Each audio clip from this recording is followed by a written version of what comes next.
Siyathokoza sitshaba sekhosi size ngesigodlweni kundaba ezitha ngendaba kaIsaac loya wakhelipha umntwana ukuthi amsindise ngamanzini. Manje sifuna ukwazi ukuthi mhlambe undaba ezitha uthini ngesahlakelo leso nento le uIsaac alila ngayo ukuthi bazwene njani noIsaac. Indaba ezitha siyanilotshisa.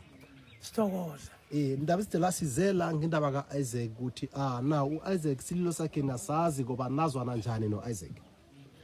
Ya uIsaac into le wayithoma ngesigodlweni ngambiza wezake sami isigodlo ukuthi inkulumo lemasele ngithola ukuthi uIsaac zange sezwisisana naye.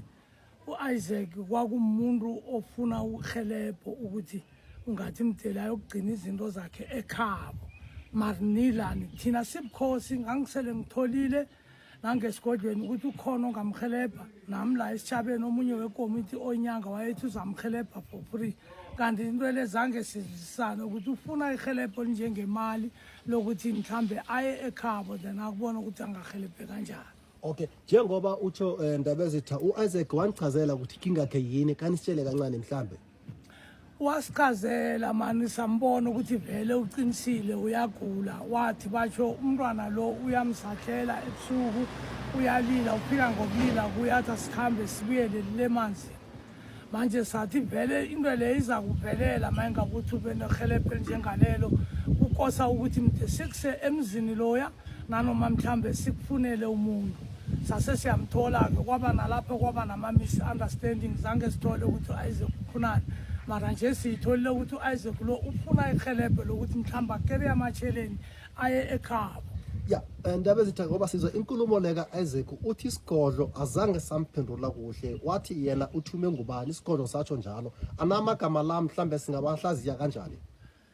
Ya amagama la mani akhulunywa ngomunye wekomiti ngoba ngangimbizile for ukuthi mhlambe mina uIsaac ngoba ke sabane sitting naye kwathola ukuthi kwangathi asizwani kuhle ngathi ithi ngibiza ikomiti izongizwisa kwaba nomunye obuza ukuthi wena njengomuntu kukula sathola khona ukuthi ungathi ufuna ihelebho lokuya ekhaya mara ngenxa yemali uyangizwisisa wathola isigodlo asinayo imali esingabanayo nalo wekomiti wakhuluma ukuthi mara umsisigodlo niyazi bona sinayo imali manje ke kungakho ke ambuza ukuthi ubuthunywe ngubani masele ufuna imali ukuthi ungene ngapho. Ya ndaba ezitha sizwa ukuthi ngathi amagama la ngathi amhlabe kakhulu ehlizweni yakhe uyazisola ukuthi kanti ubayina size isitshaba bese ke ukhosi kumphendule ngamagama ukuthi ubusise ngubani wena akuphathe njani mhlambe namagama bambuze wona. Nami zange ngiphathe kuhle ithi sele yenzile nesikhulumi esikhulumileko sakhuluma sathi ubungakafanele ukukhuluma njalo ngoba lizamphatha umbi umuntu lo uyagula makanje wena urehe ngoba bowusehlelweni njengenyanga la enkosini ekade ingasihelebha mara ubungakafanele umbuze lokha njengomntwana obelisizo emphakathini. Sibukhosi sithi sijama nayo into lokuthi akahelebheke uIsaac ngendlela yonke engenzekako nethi sibhlungu ukuthi ungathana bekunama resources enza mhlambe income ngasebukhosini bingeke bibe ikinga into lebezase sithinge sipashini mhlambe silungise mara noke ubukhosini yazi ukuthi asinalutho. Okay ndaba ezitha no ngibakubuza umbuzo mhlambe wokugcina ukuthi wena mhlambe ngendlela yakho singamhelebha kanjani njengenkosi isitshaba uIsaac kwanje ukuthi athola uhelebheka athola imali ayokugeziswa ekhabo. Ya bengisithi manje njengehlangano lekhe ngathi ukuhlangana nayo emva kwalokho bona inkulumo zikhulunywe ngithi uma ngabe ukuthi kuyakhonakala kungene esitshabeni kilabo abafunako umuntu akakatelelwa then sekuphosela insantshanezo sibona ukuthi sihlanganisa kuphi nami ngizakusearcha sibona ukuthi senzani then silungisele umntwana lo ngoba into le ifelimaka igama lobukhosi. Ndaba ezitha siyakuzwa. Okay ba asithi mhlambe umlezo singawuthumela uIsaac uthi ngendaba bayithile ngesigodlweni uthini ngayo.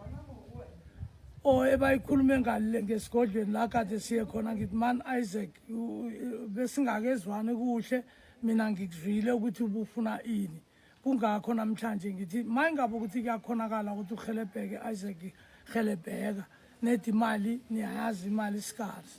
Okay, ya siyathokoza sitshaba sekhosi sethabana what 7 besinehlangana la nendaba ezitha usitshelile ihlangothi lakhe ukuthi yena no-Isaac bezange bazwana kuhle ngenkulumo ngoba u-Isaac yena ulile ukuthi akafuna ukugezwa la eSouth Africa, ufuna ukugezwa ekhabo. Manje sitshaba sonke somphakathi siyazwana ukuthi inkosi ayinankinga ukuthi u-Isaac ahelebheke. Siyathemba ukuthi u-Isaac uza kuthola ihelebho emphakathini, abantu bonke abahelebhe u-Isaac ukuthi akwazi ukusizakala athole le mali aye ekhabo. Ndaba ethi ngibakubuza umbuzo okugcina, u-Isaac ukuthi ufuna ukugeziswa ngamalini ekhabo?